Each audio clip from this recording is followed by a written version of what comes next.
abbaiare per il Lascari Cefalù di Mister Nardi, che tra le mura amiche, ma ancora senza pubblico, affronta la nuova Azzurra Fenice, 12° turno del campionato di promozione siciliana Girone B, penultima gara del girone di andata e del 2023. Quindi andiamo subito con le immagini di Pietro Piazza nel cuore di questa partita, con il primo tentativo per la formazione ospite, 10° minuto in corso, calcio di punizione da parte di Pace, palla abbondantemente sopra la traversa.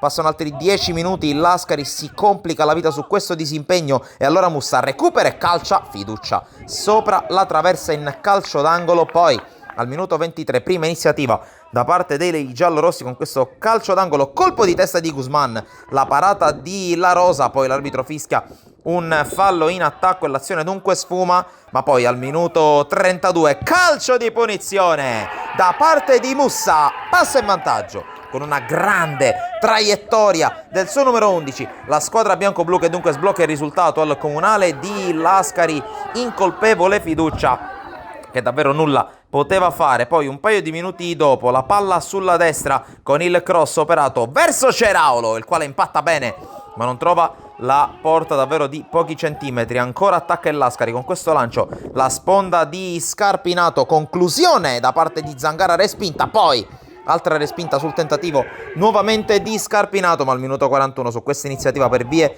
centrali va a recuperare palla Zangara, che calcia col destro, non perfetto in questo caso La Rosa. Arriva l'1-1 del Lascari Cefalù proprio poco prima della fine della prima frazione, con Luca Zangara bravissimo a trafiggere un La Rosa non perfetto nella circostanza. Su questa azione si chiude il primo tempo, passiamo alla ripresa subito con un brivido per il Lascari. Abate non controlla bene, poi scontro con un attaccante avversario, il direttore di gara non ha dubbi, mostra il cartellino rosso a Pietro Abate, che dunque lascia il Lascari Cefalù con un uomo in meno per tutto il secondo tempo. 4 minuti dopo però, sortita sulla destra del Lascari con la palla che arriva sul fondo, il tentativo, il tocco con il braccio e il calcio di rigore per la squadra di Mister Nardi. Dal dischetto si va a presentare Ceraulo, che calcia bene, ma è ancora più bravo La Rosa a respingere, e allora si rimane sull'1-1. Dall'altra parte si fa nuovamente vivo la Nuova Azzurra con questa sponda, il tocco per Mussa che spreca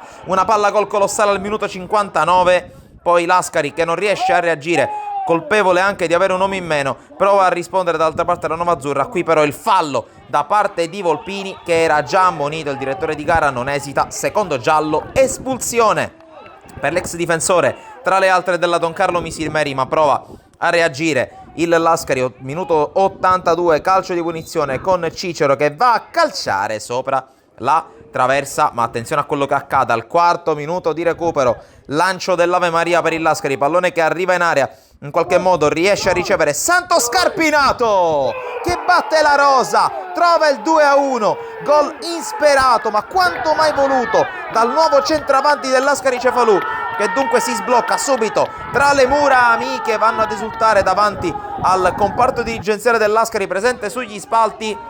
Ultimo assalto dopo 8 minuti di recupero per il Nuova Azzurra Fenice, ma non c'è più tempo, finisce la partita. Vittoria importante per il Lascari da Sportisire, tutto alla prossima.